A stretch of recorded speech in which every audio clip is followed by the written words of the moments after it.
Hi, I'm Monica. You may know me from drawing cartoons. University, college, school, Pleasure Beach, Coal Island, and Home Bargains. Anyway, on a serious note, this video is being made right now, well, obviously,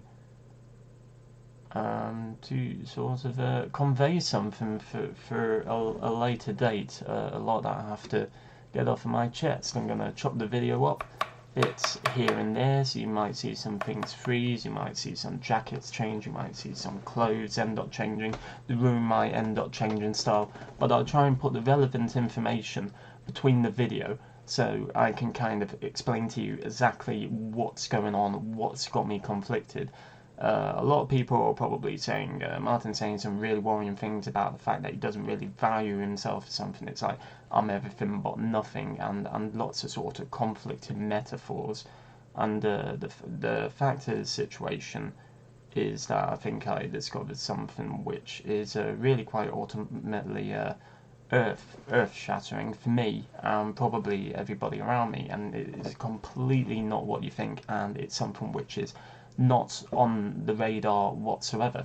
So I decided I'm pretty good at explaining things. Now, I remember when I had dyslexia, I was able to lay in front of my managers and it's like, whoa, this is you, this makes perfect sense. So the thing is, I'm trying to do another one here.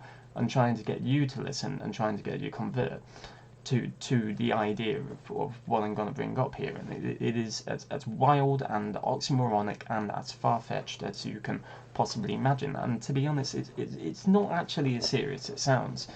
It's just a bit weird. If I end up telling people about it, they're kind of like, yeah, that doesn't really make any sense. So I'll start the story right from the beginning. Years ago, there was a girl down at college which I really ended up liking.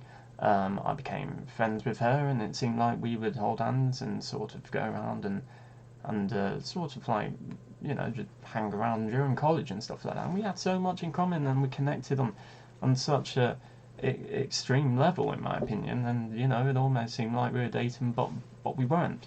So the thing is, it kind of came to the point that I sort of wanted to date her and probably ended up messing it up, but it just seems like I wasn't doing anything. People are saying you weren't putting any effort into sort of attracting her, and this ended up in a sort of really horrible sort of conflict between getting obsessed, which is something which isn't me. I don't want to make enemies with people in that form whatsoever.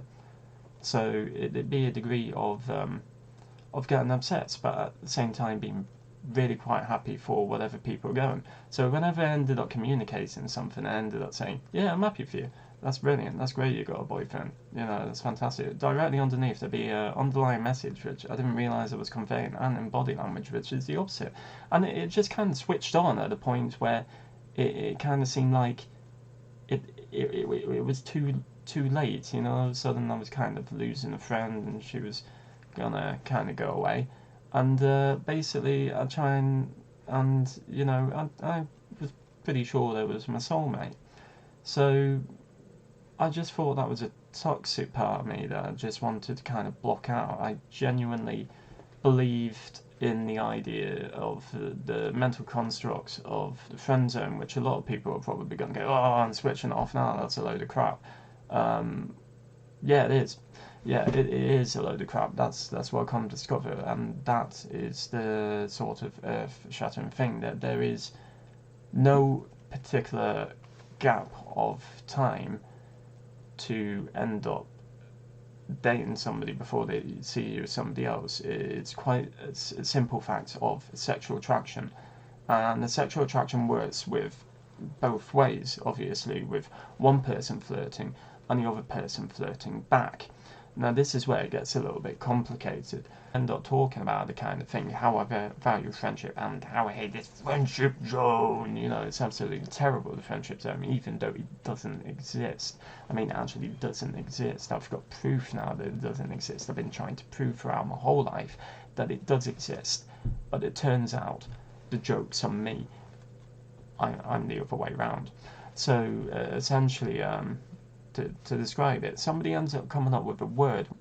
Anyway, I ended up asking a friend who's got a partner where I used to live years and years ago, and I ended up asking about this situation because I considered him to be a sort of expert of sexuality and stuff like that. This friend ends up taking notes of everything and ends up coming up with this word, which I'll try and edit it somehow so it goes and comes up and flashes on screen and something like there you go. So this word is a word I've never heard of before, and it just sounds like a combination of two words just matched together in a car crash, and it's like, it doesn't make any sense. So somebody ends up pointing me out in the word of demisexual, and it's like demisexual. It's like, what the bloody hell is that? I mean, demi obviously means half, and sexual means sexual, so how can you be half sexual? Because obviously if you be half sexual, you would have thought, you know, you'd be half and half of each. That doesn't literally make any sense, you know, biologically. But it's not that, it's more the fact of the chosen sort of sexual orientation of somebody. And I always considered myself to be a pretty damn reserved, you know, most of the time repulsed by the idea of how most people go around with each other all the time. And I kind of wanted to get my lover to be my best friend in that kind of idealistic idea, which is probably what ended up impacting what I was thinking before and what I was thinking of afterwards.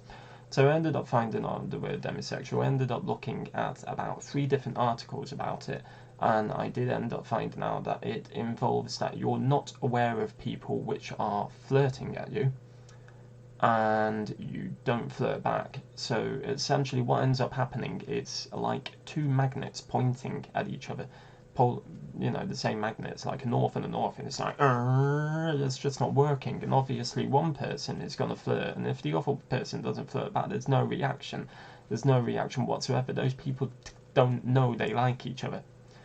So that's what ends up happening here. It's not just that. A lot of people end up noticing that walking past, it's like, whoa, do you see that girl? Did you see the ass in her? She went past it. And I don't. I just see some sort of shape that ends up walking past. I was always a little bit worried about this, and I considered myself to be, as they call, you know, perhaps I didn't really want to be. I don't want to be asexual because, you know, there is a feel that I do need some kind of sexuality, and obviously I kind of want that, and I'm, as I pointed out, attracted to girls in a sense.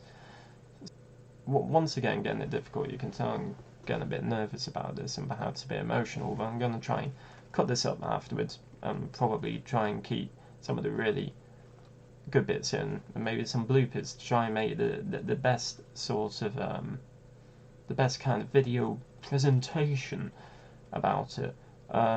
So when you end up going through demisexuality, I'll just stop this for a minute, and we'll put my screen on. We'll put my actual screen on, so we can scroll through some of the things and go through them, and how I began to feel like, wait a minute, this is terrifying. Actually, I identify with this thing which doesn't seem to exist, but it does. It exists in a big way. So we're going to try and do that now. So I'm going to stop the video. We're going to make another video. I'll go and edit it later.